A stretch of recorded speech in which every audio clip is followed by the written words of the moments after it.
oferecimento Riciar de Massas Nova Garagem e Ótica Lumina. Para encontrá-los, basta acessar o nosso site ou dê um Google. Apoiadores Hora do Esporte.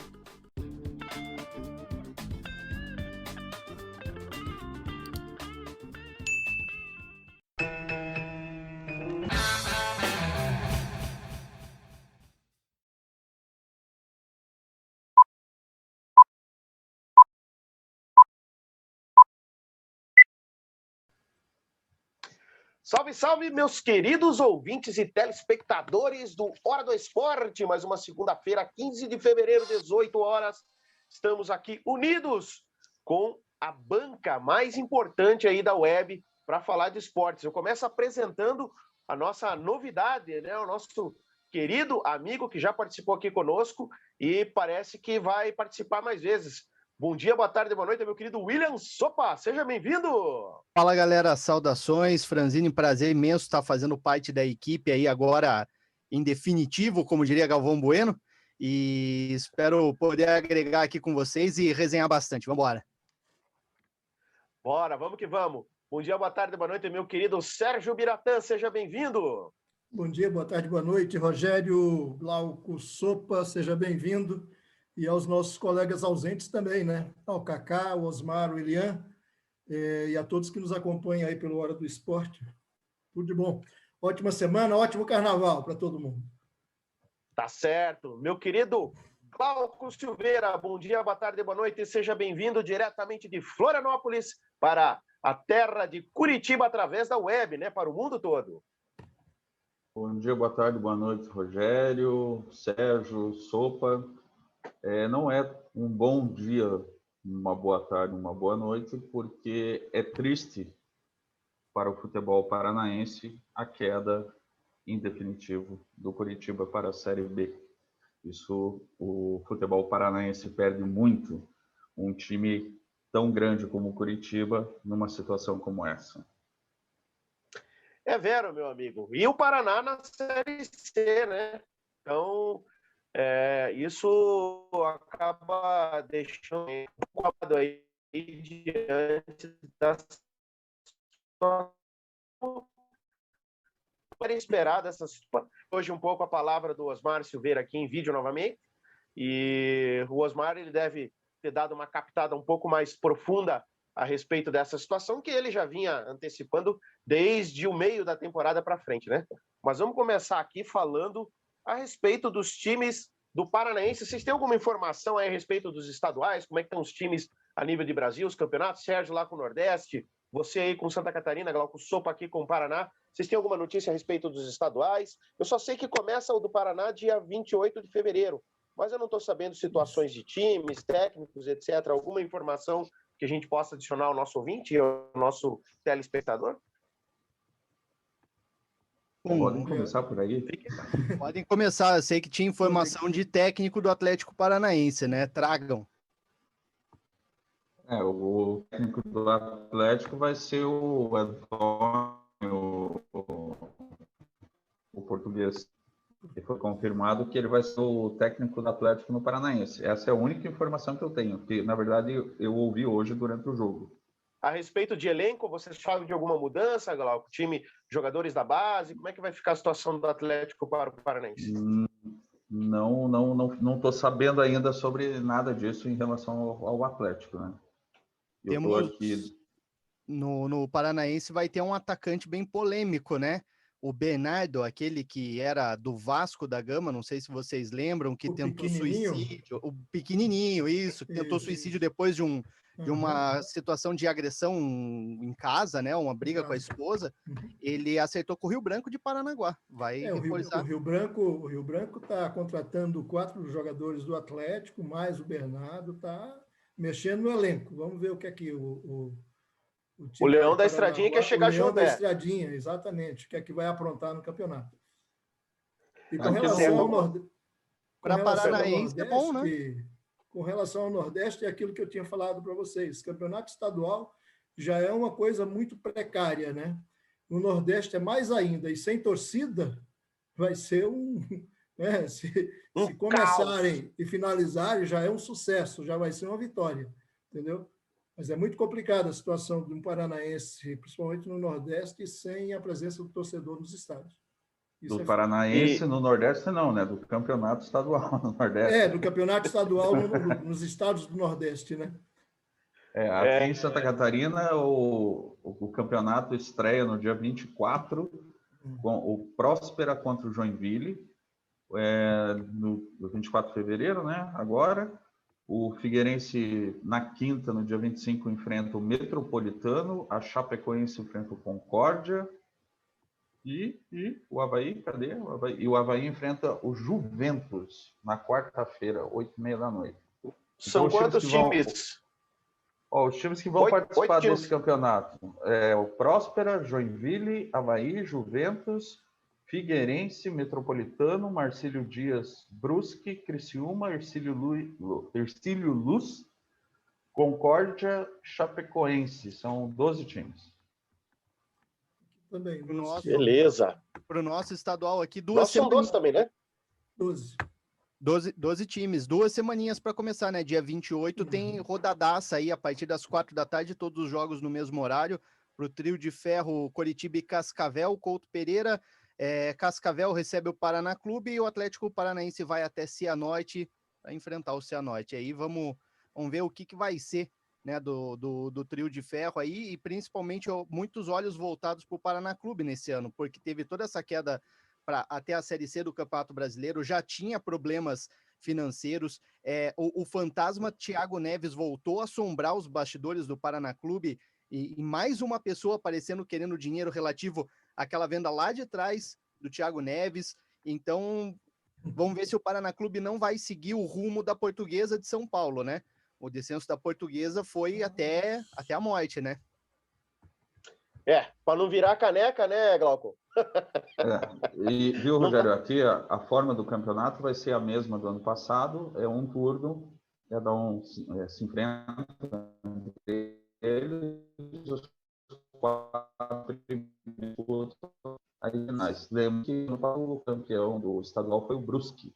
E nós temos a presença do Azuris Futebol Clube, que subiu, né, da série. Que nem os times que eu estou vendo aqui, Sérgio. Próspera. Próspera, acho que é o mais estranho, assim. Daí o Concórdia, tudo bem, o Hercílio Luz, Juventus, ainda passa, fez Próspera. Depois eu vou pesquisar a vida desse Azuris.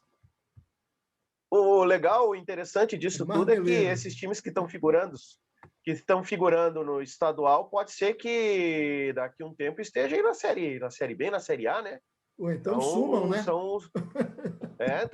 São times que provavelmente tenham aí uma probabilidade de crescimento, né? Isso que é interessante da gente analisar os estaduais por causa disso. Eu vou chamar a vinhetinha. Tranquilo. Esse Azuris é patrocinado pelo Cicobi, né? Então, eles estavam fazendo umas estratégias de marketing boa, estavam mandando camisa para jogadores do exterior, para personalidades brasileiras, youtuber, essa rapaziada do futebol, youtuber de futebol aí, mandando camisa. Então eles estavam investindo bem em marketing. Vamos ver se no campo vira, né? No marketing eles mandaram. Tá e certo. Só uma curiosidade aí do catarinense, o Criciúma estava querendo contratar o Paulo Baier, né? Que foi o grande ídolo do Criciúma como técnico, mas na verdade ficou o Itamar Schul mesmo. Então, beleza, meus amigos. Eu vou chamar a vinhetinha da Série E e a gente começa falando dos placares aí da última rodada. Já voltamos. Comer bem combina com recheio de massa.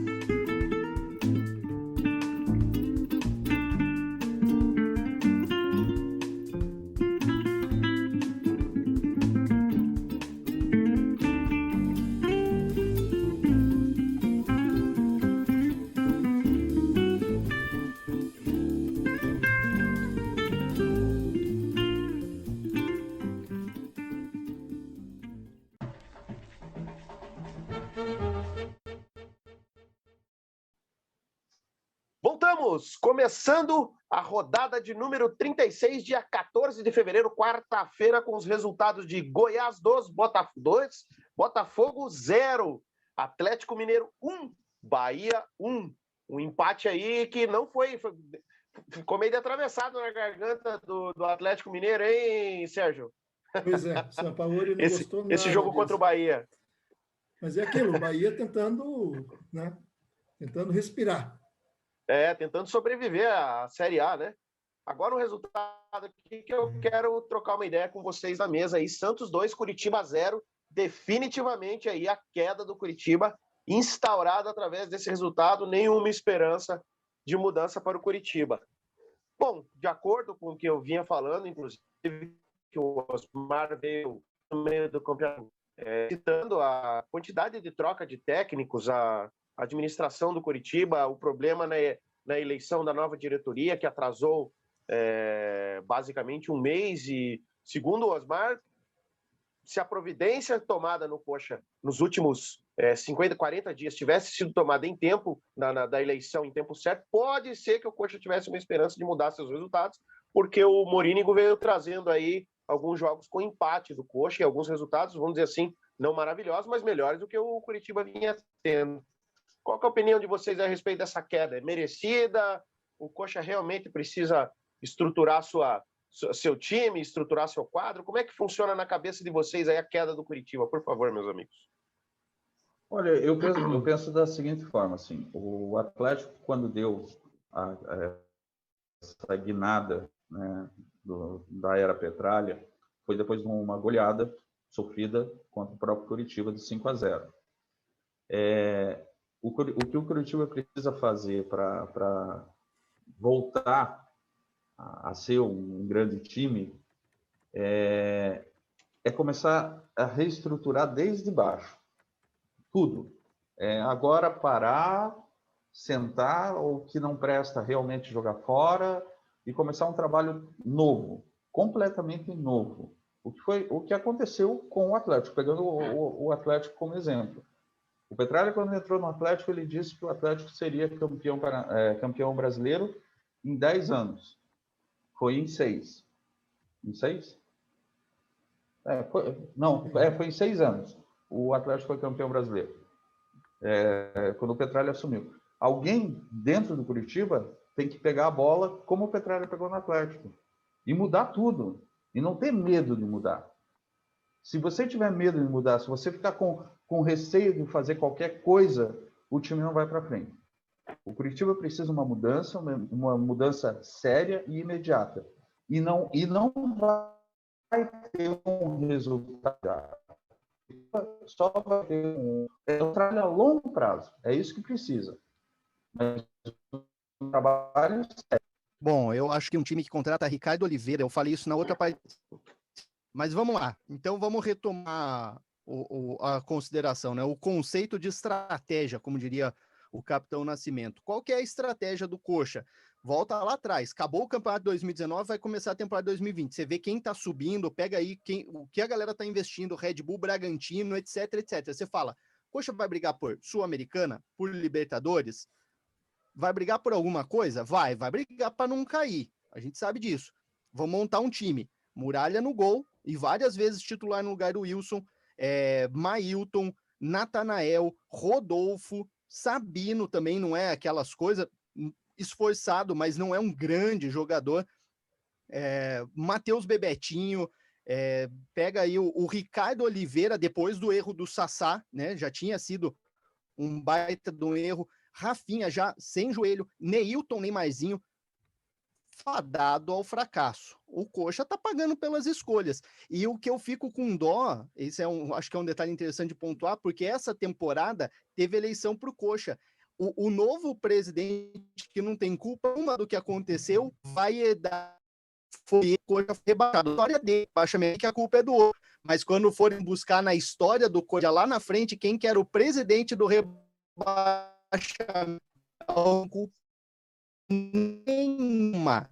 O que o Sérgio falou, vocês falaram muito bem, é que o Coxa precisa reconstruir tudo. Aliás, o Glauco construir sem medo de reconstruir. Mete a cara, faz, aceita. Ó, gente, nós vamos passar, fala pra torcida, joga limpo, ó, gente, estamos ferrados. Nós vamos passar uns 2, 3 anos aqui na Série B.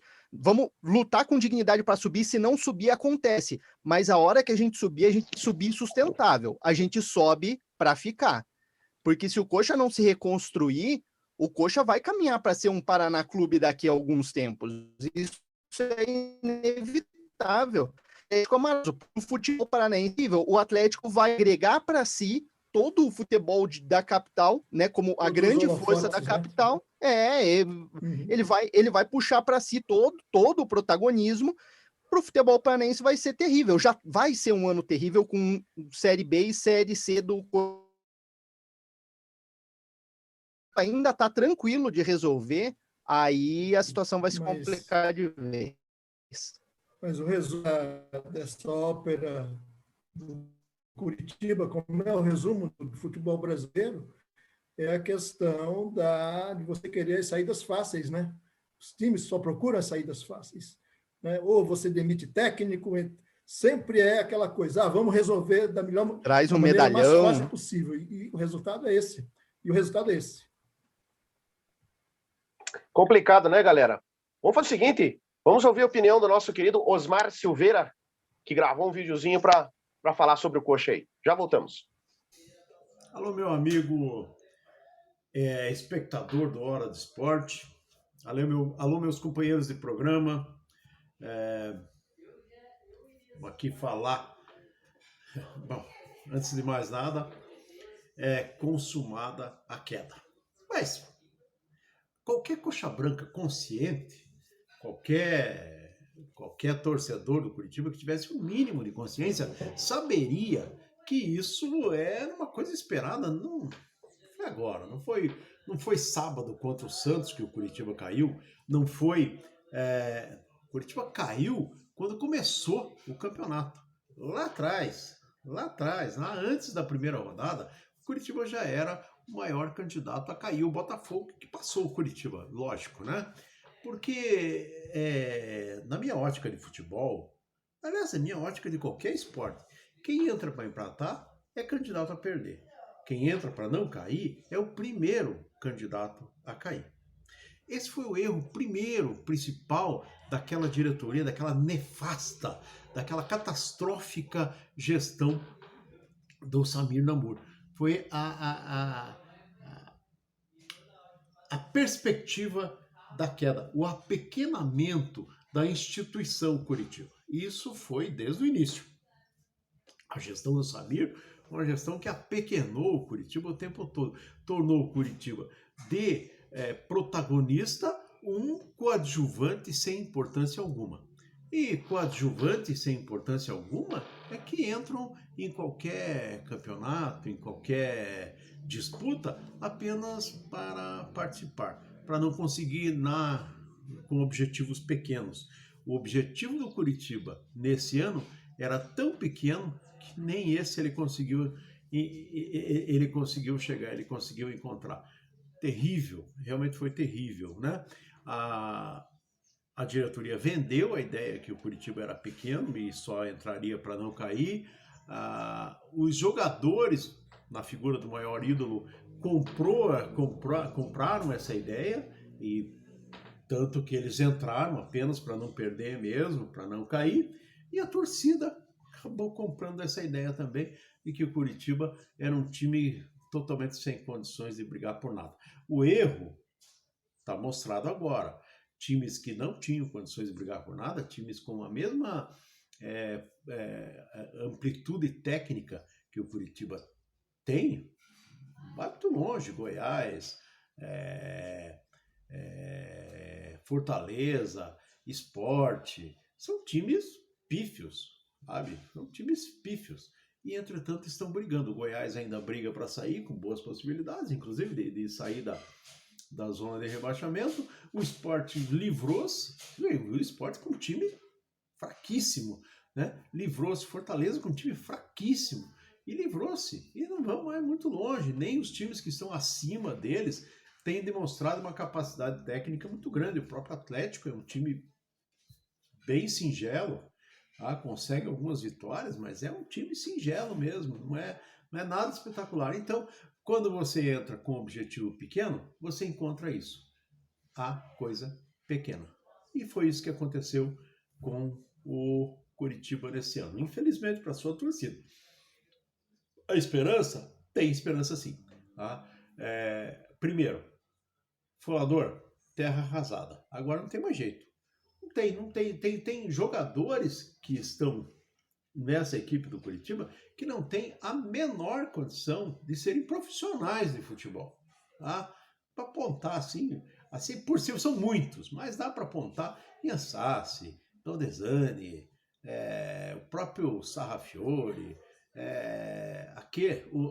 todos os Natans, todos os Mateus. Essa gente não tem capacidade para ser jogador de futebol profissional. Não joga. Seu Ricardo Oliveira, por favor, pare de enganar os outros. Se aposente. Tá? Rafinha, você foi muito fera. Curitiba tem que agradecer muito você. Você foi um cara que deu muita alegria para a torcida do Curitiba. Mas agora chega. Agora fica em casa cuidando do teu filho. Teu filho é muito legal. Teu filho é um baita do coxa branca. É ótimo, é divertido. Então vai se divertir com teu filho. Deixa o futebol para quem ainda está em condições físicas para exercer o futebol. Wilson, muito obrigado, viu? Baita goleiro. Eu te considero um dos melhores goleiros do Brasil.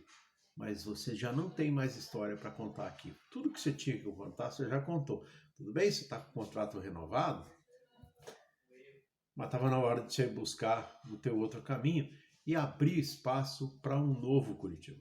Porque o Curitiba só vai sair dessa situação terrível quando ele se tornar um novo Curitiba. E para se tornar o novo Curitiba, o ranço do passado tem que ser jogado fora. Mesmo que não seja ranço, seja brilho também. Mas acabou. Tá? Essa foi a minha participação de hoje. Eu vou ter participações extemporâneas agora no programa. Eu não farei mais parte da bancada de debates do Hora de Esporte. Quero desejar aos companheiros que chegam e aos companheiros remanescentes um belo e profícuo programa. Eu gostei muito de fazer. Eu sempre fui um dos que insistia com o Rogério para a volta do Hora do Esporte, tá? Mas o programa tomou um rumo, agora vai ser mais divertido talvez, né? O programa tomou um rumo mais, vamos dizer assim, ideológico, mais lá do torcedor. Vocês vão ver briga de torcedor daqui para lá, de lá para cá, mas a minha posição sempre foi mais, vamos dizer assim, de neutralidade. Então eu não me encaixo nessa nova forma, mas desejo a todos do Hora de Esporte que sigam, tá? Quando eu puder, eu volto aqui para vocês, tá bom? Um grande abraço Rogério, Glauco, William, Elian, Kaká, Sérgio, vocês estão no meu coração. Tchau, tchau.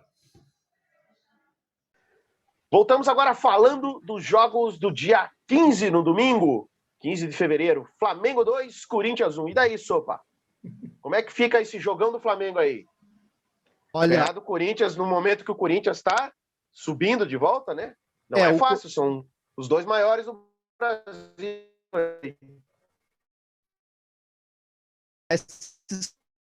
Tem uma Corinthians, a ativa freguesia do Corinthians para cima do Flamengo. Os torcedores estão arrepiando na internet, tá divertido, show de meme, que o brasileiro é excelente, mas em campo, para o Flamengo, não foi só a manutenção de uma freguesia, foi a manutenção da vida do Flamengo no Campeonato Brasileiro. Hoje o Internacional fez um bom resultado contra o Vasco da Gama, depois a gente vai falar sobre esse jogo, e o Corinthians não é um time que vai para cima e vai que vai jogar hoje, a hora que ele tiver a boa vai acertar. O Flamengo, quando tinha 4 ataques, 4 chutes a gol e uma bola, o Corinthians tinha um ataque no jogo, um chute e um gol. Então, assim, a proposta de jogo do Corinthians foi muito bem feita, foi muito bem traçada e foi muito bem seguida do começo ao final do jogo.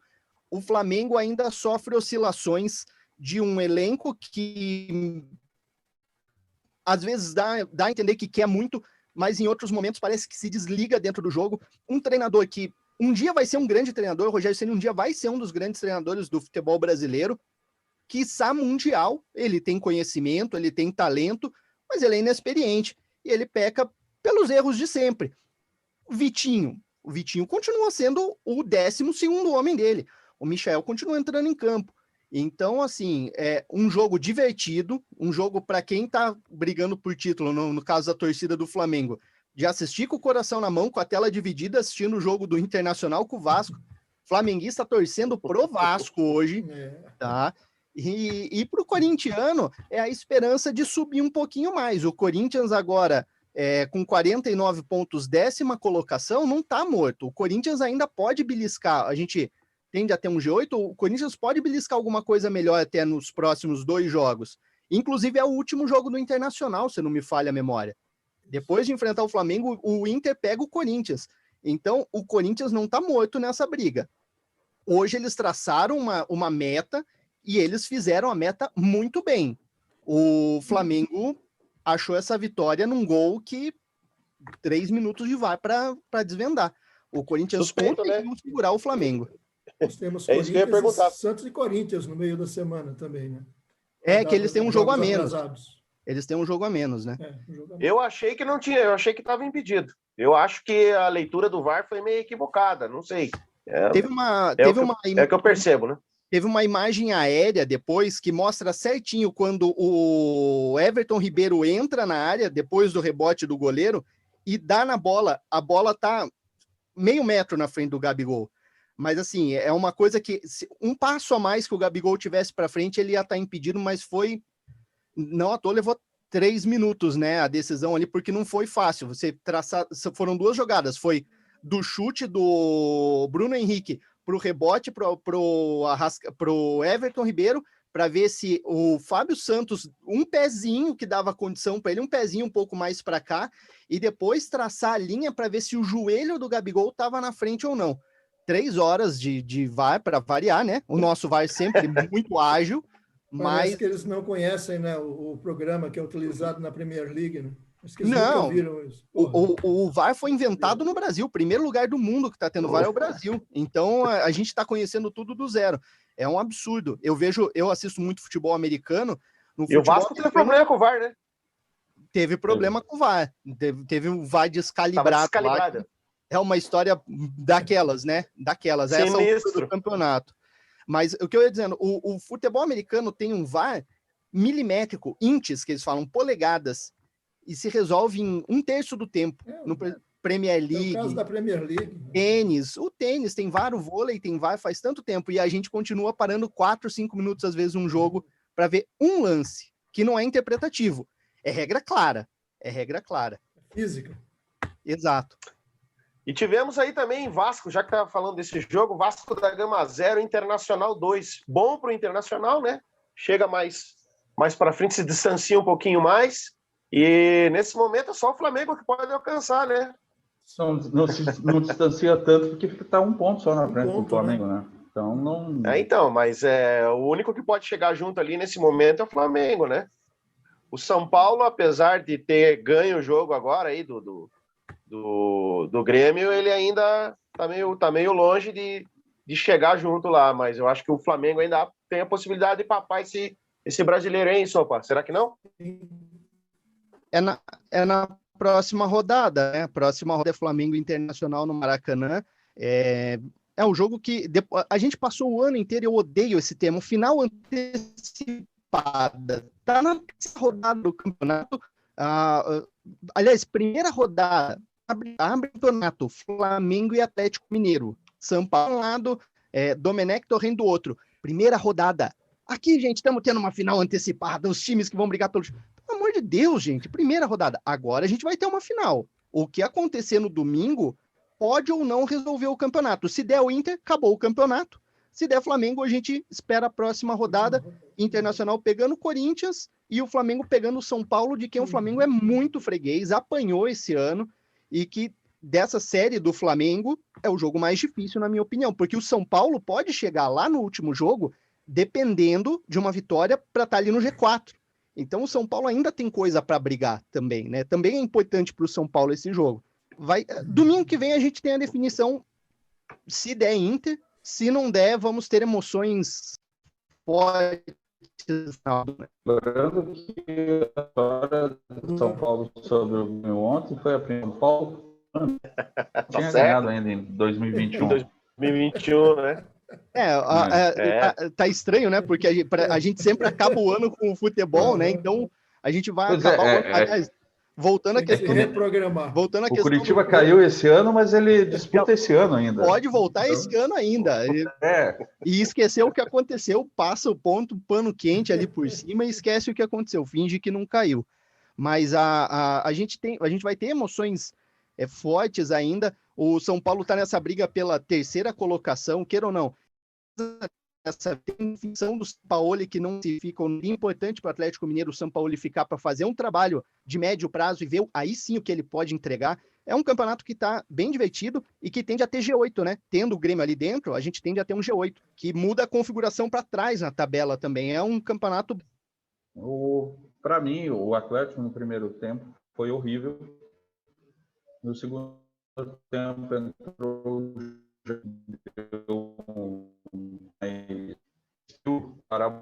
porém, quando ele distribui a bola,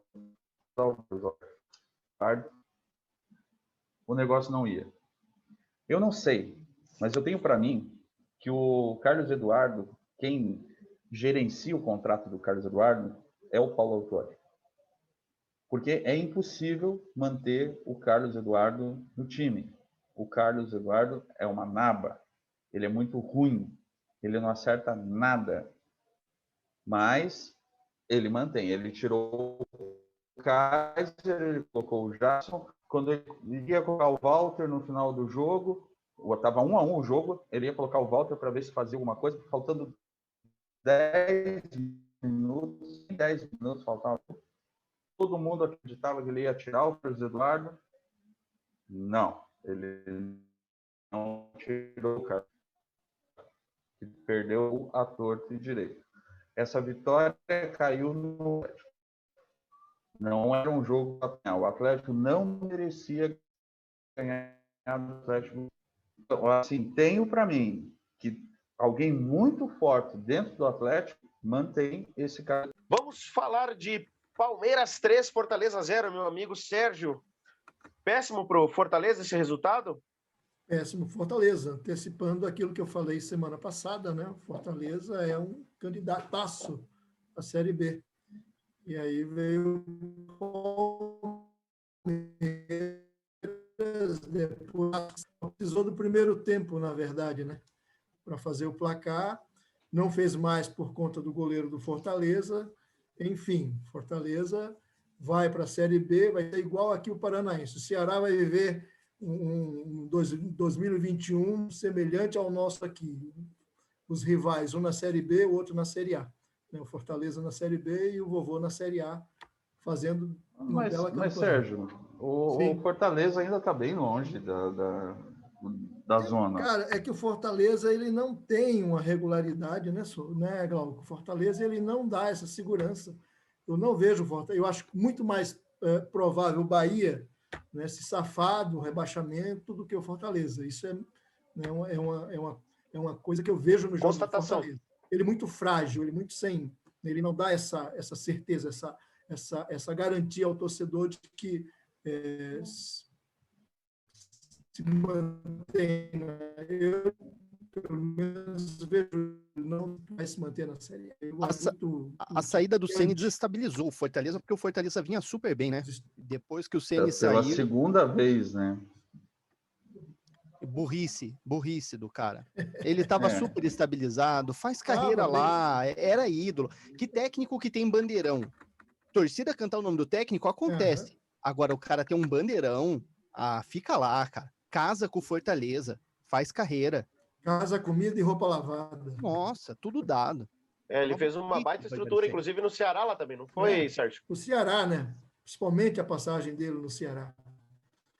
Ele estruturou o time do Ceará hoje, foi estruturado pelo Rogério. Sim, e toda uma questão de CT também, que ele deu vários pitacos. Cara, ele tinha... que os treinadores, eles acham que só dá para ser feliz se você treinar um gigante. E, cara, a gente tá na hora de começar a olhar que o futebol fora dos grandes centros tem uma vida legal, te paga bem e você ainda tem carinho da torcida. É o que eu falei, aquele carinho que o Rogério Ceni ganhava, porque não ganha mais, pode voltar pro Fortaleza que não vai mais ter bandeirão.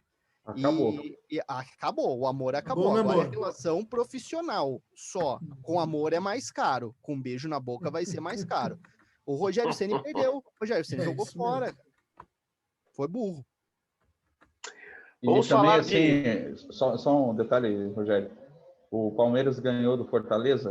O Fortaleza não é nenhum Raia, aqueles times que ele enfrentou lá no Mundial, né? Fortaleza é, como disse o Sérgio, é uma naba. Vamos falar de Grêmio. O técnico do Palmeiras disse que não tem nada de Diego Costa no Palmeiras, tá? Tá todo mundo especulando Diego Costa e o técnico Abel Ferreira disse que no Palmeiras, não. Grêmio 1, São Paulo 2. Bom resultado para o São Paulo nessa altura do campeonato, né? E péssimo resultado para o Grêmio. Como foi esse jogo aí? Glauco, você assistiu um pedacinho agora no final ou não? Não, só viu o resultado. Esse jogo, né? Sérgio? Não assisti. Porque o resultado... O Tietê, perninha, como diria o treinador, né? O Tietê Perninha foi quem ajudou na reação do São Paulo. O São Paulo saiu perdendo, né? Diego Souza fazendo gol de novo. E o Grêmio precisava dessa vitória para ir tranquilo para a questão das finais de Copa do Brasil, que o Grêmio ainda tem que resolver. Então, para o Grêmio se garantir ali num G7, G8, ali naquele bololô de Libertadores, esse jogo era muito importante. Para o São Paulo nem se fala, porque ele continua na briga lá em cima, como eu falei, podendo chegar até um terceiro lugar, que é premiação, que é garantia de Libertadores fase de grupos. Então, para o São Paulo foi um jogo-chave. Para o Grêmio era talvez até mais importante. Só que como o Grêmio ainda tem coisas grandes em disputa esse ano, se lá na frente, por exemplo, papa o título da Copa do Brasil, a gente vai olhar para esse jogo de hoje e vai falar, não dá nada.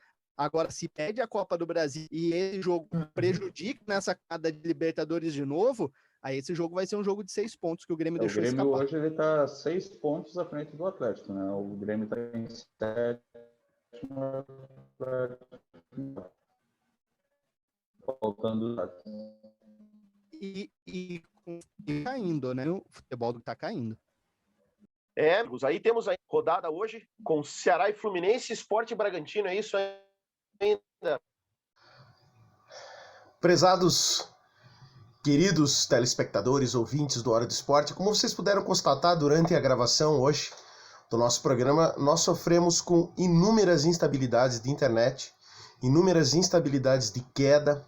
Então, para poder fechar esse programa, eu vou fazer a explanação da tabela esportiva, que foi por onde a gente terminaria a nossa primeira fase do programa, e aí nós fizemos alguns vídeos em separado para falar do UFC, né, e que aconteceu no final de semana, e também sobre a Fórmula 1, para fecharmos o programa de hoje conforme era esperado.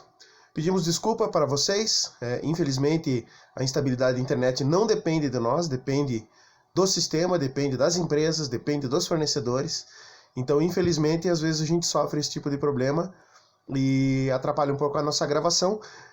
Tempos de pandemia, né? Eu espero que quando nós estivermos dentro de um estúdio de gravação fazendo essa captação, nós não tenhamos esse problema para vocês, tá certo? Agradeço a compreensão de todos e segunda-feira que vem, novo programa, Hora do Esporte, nova equipe esportiva no ar. Vamos que vamos. Grande abraço.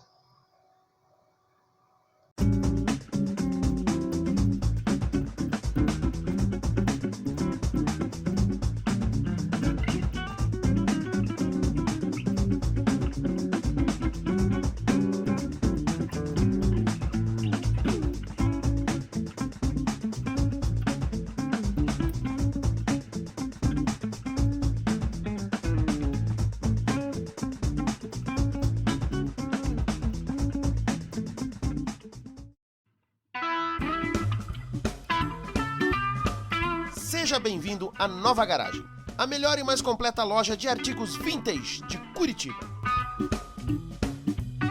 A Nova Garagem fica na Rua México, no Bacaxiri, número 808. Telefone 3501-3387. e o nosso website www.novagaragem.com.br.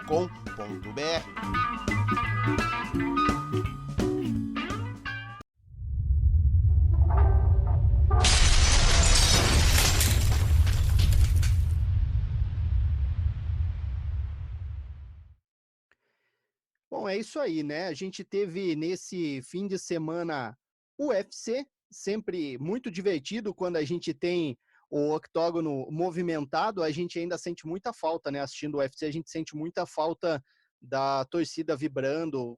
Quando tem torcedor brasileiro, principalmente, né? Tinha 4 brasileiros nesse card, inclusive disputa de cinturão.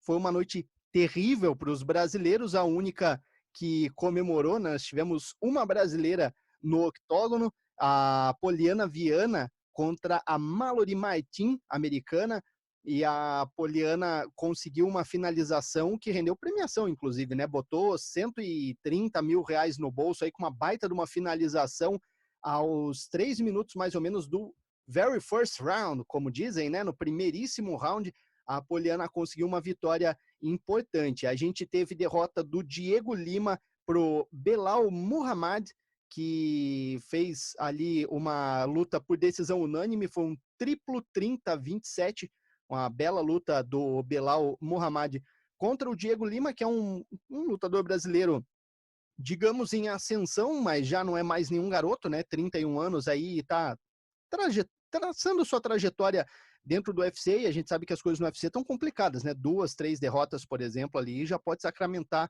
a demissão, né? Já não são mais os velhos tempos do UFC segurando lutadores. A outra luta de brasileiro foi Rodolfo Vieira contra o Anthony Hernandes.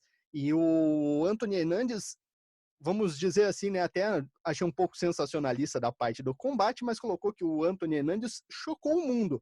Ele finalizou a 1 minuto e 53 do round 2. O Rodolfo Vieira, ele impôs a primeira derrota do Rodolfo Vieira no UFC. Rodolfo Vieira, que vinha numa crescente absurda. Rodolfo Vieira é um baita de um lutador, tá no auge da forma física, mas tomou uma chave de pescoço ali que dói na gente quando a gente assiste alguns golpes bem encaixados assim.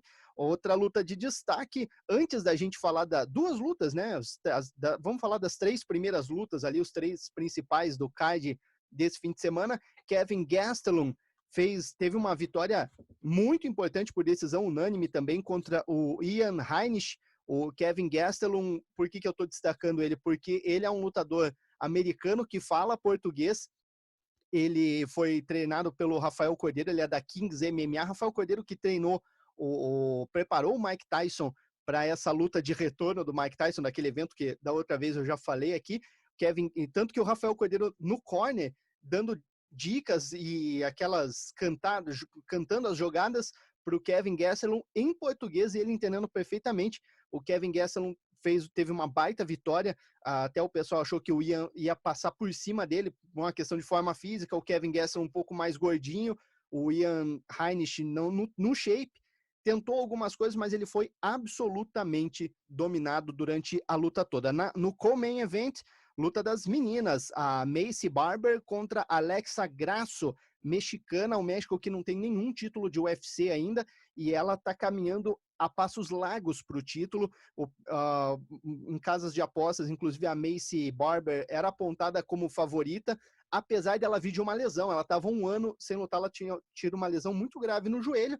A Alexa Grasso, com maestria, dominou a luta. No último round ela tomou sufoco, no terceiro round ela tomou sufoco, mas no geral a luta foi super tranquila, porque ela conduziu muito bem, muito calma, muito serena do que estava fazendo, mesmo em momentos de pressão. Na luta principal, Kamaru Usman, o pesadelo nigeriano, campeoníssimo do peso meio-médio, enfrentando o Gilbert Durinho que podia ganhar para o Brasil um cinturão que nenhum brasileiro ganhou ainda, né? O peso meio-médio seria um título inédito aí para os lutadores brasileiros, e um dia talvez a gente ganhe. Não foi dessa vez. O Kamaru Usman tomou o primeiro soco que entrou do Gilbert Durinho, ele foi para o chão, mas já se recompôs, tomou sufoco no primeiro round. Quando ele foi para o segundo round, ele já dominou a luta, já quase nocauteou. Ele impôs um knockdown no Gilbert Durinho, quase impôs outro,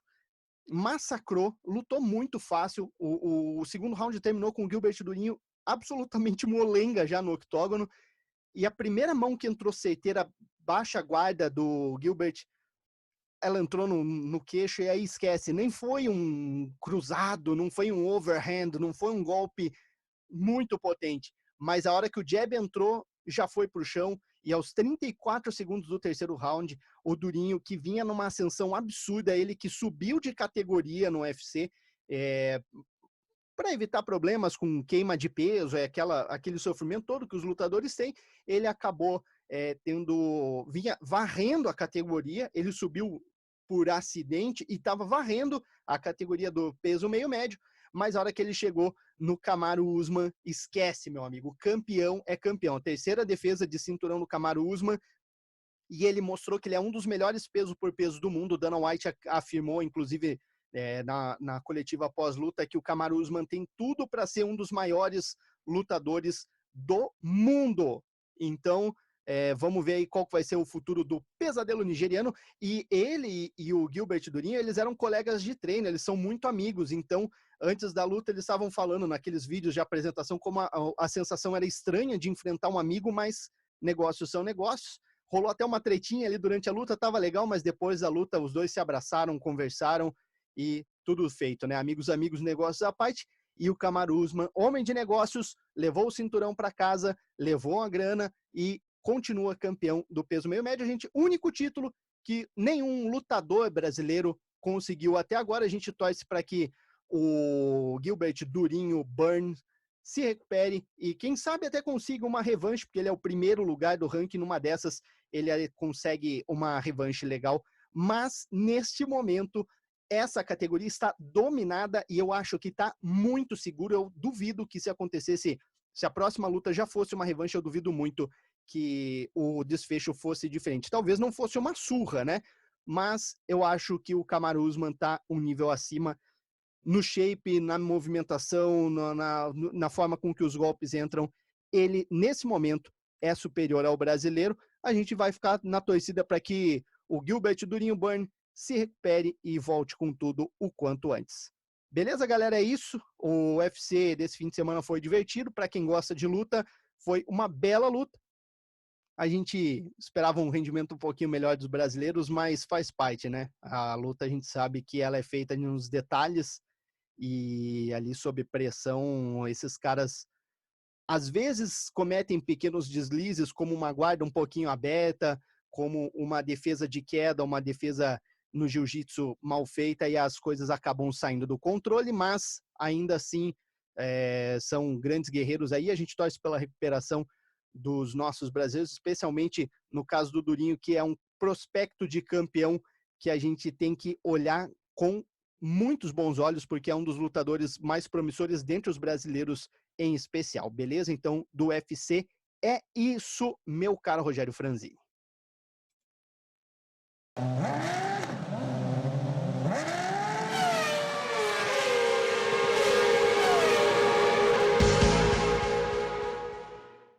Vamos falar de Fórmula 1. Então, a Band finalmente anunciou que vai transmitir o campeonato de Fórmula 1 agora no ano de 2021 e também 2022. Não só a Fórmula 1, também vai transmitir a Fórmula 2 e a Fórmula 3, né, que são as corridas que antecedem a Fórmula 1 e também servem para descobrir novos pilotos para a Fórmula 1. A novidade não tem tanta novidade, porque a transmissão, como estavam ventilando, né, vai continuar a mesma coisa. As corridas serão ao vivo na Band, mas os treinos classificatórios ainda continuarão na TV fechada, que vai ser nos canais Band Sport. E a transmissão da Fórmula 2 e da Fórmula 3 também vai ser na Band Sport. Cogita vai ter a participação da Mariana Becker como repórter, vai ter a participação do Reginaldo Leme como comentarista. Ainda não decidiu quem vai ser o narrador.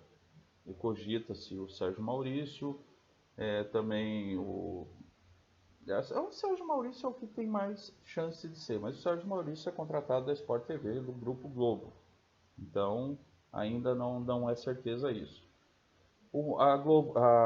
A Band agora também vai transmitir a Porsche Carrera Cup, né, que também é um campeonato de automobilismo só com Porsches, né, então ela está investindo pesado no automobilismo para a TV aberta. Para a Fórmula 1 também, a dúvida para a estreia do campeonato agora é o Fernando Alonso, que foi atropelado, né? Ele estava andando de bicicleta e acabou sendo atropelado e quebrou a mandíbula. Então ele já fez uma cirurgia, está em recuperação, então espera-se que ele esteja apto a correr já no Bahrein, na estreia, e até antes mesmo, porque tem os treinos livres que antecedem o Prêmio do Bahrein. Então é isso, a Fórmula 1 mudou o lugar que ela vai passar, mas não mudou a equipe e nem a forma de transmissão. Então é isso, pessoal da Hora do Esporte. Essa foi as informações da Fórmula 1. Um grande abraço a todos e uma boa semana.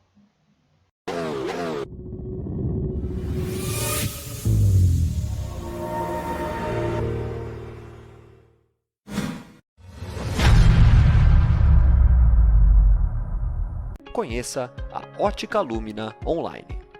Acesse o nosso website www.oticalumina.com. Saiba que a Ótica Lumina oferece um atendimento especializado e personalizado para você via WhatsApp, Facebook e chat do nosso site, podendo ser feito por texto ou também via videochamada. Tudo isso para oferecer para você o melhor serviço possível. Visite Ótica Lumina online.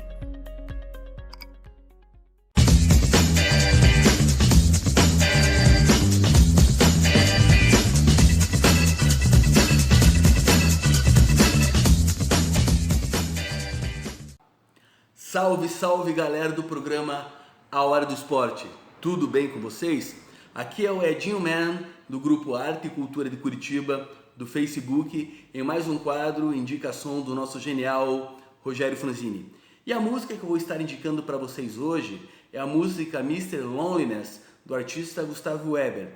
A música Mr. Loneliness fala sobre a solidão em si, sobre um sujeito que anda sozinho, tem as questões dele sozinho, mas é a música também que reflete muito na gente, né? Então fala muito sobre a solidão do outro e da nossa também.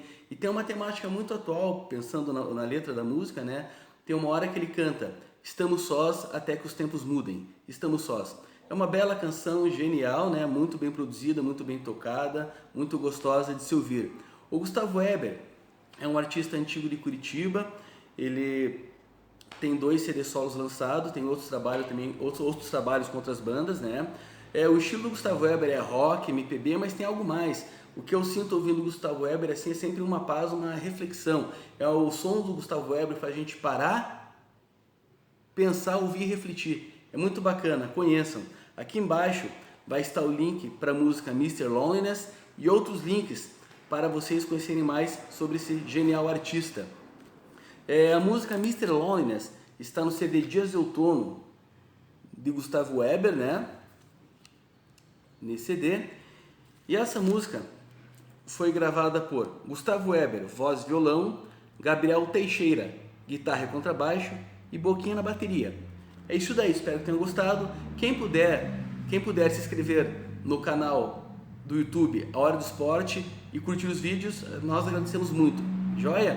É isso daí, pessoal. Até a próxima semana no programa A Hora do Esporte. Let's rock!